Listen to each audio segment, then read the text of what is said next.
Hey, what's up, everybody? Welcome to my channel. This is Mr. Josh Reviews, and we're going to talk about Season 2, Episode 2 of Superman and Lois. Let me just start by saying I'm still enjoying the show. I think it's still the best show on the CW, like, at least in terms of the CW verse stuff. I don't really watch much else, to be honest. Still love all the actors, and in fact, I'm even really growing to love the actor that plays Kyle Cushing, Lana's husband, and Lana as well. I already liked them in the first season, but I'm liking them even more this season. I'm loving their relationship. Like, I'm actually loving it. I hope nothing happens to them. But this episode felt kind of lackluster. There was things that really bugged me about it. Obviously, in the first episode, we knew let's talk about some of the drama between Sarah and Jordan. For example, at the end of the episode, she reveals that she kissed someone at camp. We knew that she cheated on him. Like, clearly you knew that from her behavior in the first episode and then continuing on in this one. The thing that bugs me about that, it's revealed that she kissed someone at camp and that it was a girl. Like, so here's the thing that bugs me.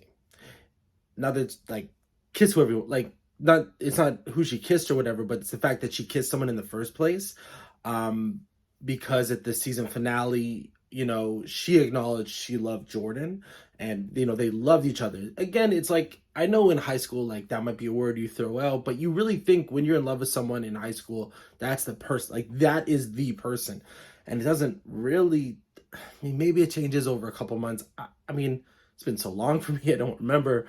But hey, in the context of TV shows, it doesn't just change like that. So what so obviously you sympathize with Jordan because she cheated on him, right? But the problem is, and this is me just speculating, obviously I don't know what's going to happen, but because we are now introducing this LGBTQ character, again, great representation, amazing, but you're going to sympathize with her because it's going to be her exploring her, I, I'm not part of that community, so I don't know what it's like. I've never had to wrestle with those feelings growing up or anything like that. And I know it's hard.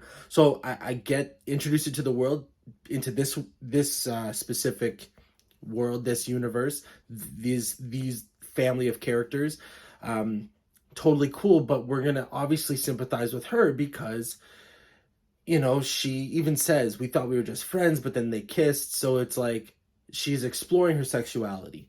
Totally cool. But the problem is, if she had just kissed another guy, you'd automatically be like, no, you're the worst, and sympathize with Jordan. But now that it's a girl, I feel like they're gonna say, well, she's not sure. She's never had these feelings, and then it just happened, and you're going to be on her side. But if it was a guy, you wouldn't. And again, it has nothing to do with the sexuality part. Like, I don't care. Like, I don't care. I've gay, trans, it doesn't matter. Like, have all those kind of characters. Like, fill the show with that. I just mean in terms of the context of the story, I feel a little iffy about that, about where they're going to go with that.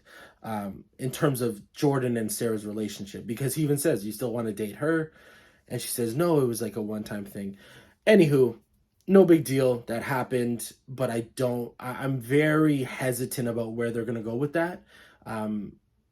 Because, I see some people saying it'll be dumb if he forgives her. No, no, no. You can forgive people 100%. I think cheating on someone is pretty low, but, forgive someone. Like, that in essence is a really great quality. Going on to more of the doomsday stuff, right?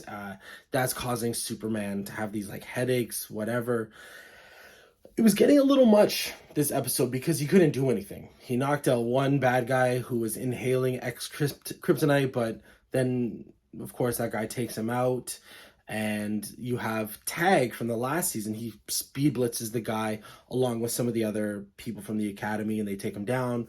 And again, at the end of the episode, Superman is saying he's 18. He's not even 18 or something. And the new lieutenant says, yeah, and he's pretty fast, isn't he? So I'm very curious to where they go with that, but I'm already getting a little tired of Superman having these headaches. It was great him having that conversation with his mom and breaking out Tal-Rho, which you knew he still had his powers. Tal-Rho says, no, I'm powerless. And I liked actually Jordan and him fighting. I was like, oh, Jordan is stepping up. Like his powers are growing a little bit. And I like that.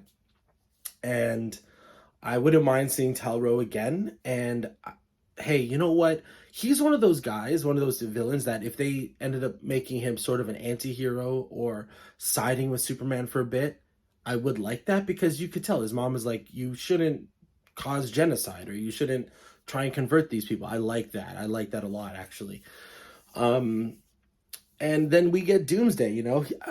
I find it strange that he's in Smallville because in the comics, he was just in a random spot in America. They never said Smallville specific. And even him punching the ground did not affect Superman. So I'm curious about that. I think it's a little early for them to already have him like break through the ground because you cannot have him wait the whole season to fight Superman. Obviously, maybe they'll fight mid-season. Maybe Superman will die mid-season. Who knows? But Superman has to die. They have to do it right. A full-on knockdown, drag-out match, 2-3 episodes or something.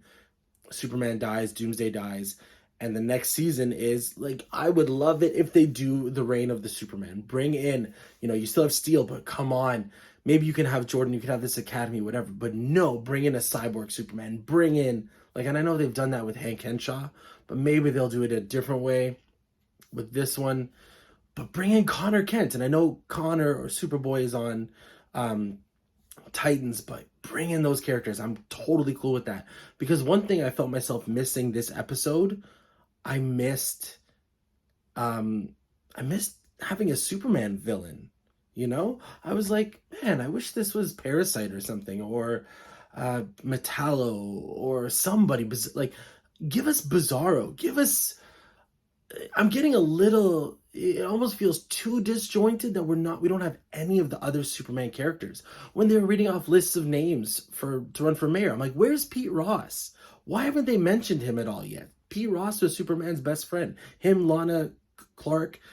Pete, Lana Clark were tight. Why don't we have him yet? That I'm a little like, come on, let's go. I like Natalie and John Henry living in the farm. I like that dynamic. I think that's going to be great. And again, acting from everybody is awesome. I'm also getting annoyed with, is it Chrissy that is keep questioning Lois? It's like you idolize Lois as a reporter. You should be trusting her. So I'm just getting frustrated with some of the characters. I felt like this episode was still good. Like, don't get me wrong, it's still good and the quality is still good of the show. Like, actually, no, I'd say it's still great. Like, very good. So maybe this episode was meant to make you frustrated a bit. I don't know. Anyway, that's my thoughts of it. I recommend the show. Watch it. Give me more Superman content. I am all about it. And also, this one had me as well. Like, there was that little scene with Jonathan working out, the other guy, and then Jonathan says he has steroids. I'm like, come on, give me Jonathan Kent. Give me his powers. Come on. I want to see both of those boys have powers now. Like, let's go. Make that happen. Yeah, anyway, those are my somewhat quick thoughts. Still a great show. Excited. Let me know what you think. Leave your comments down below.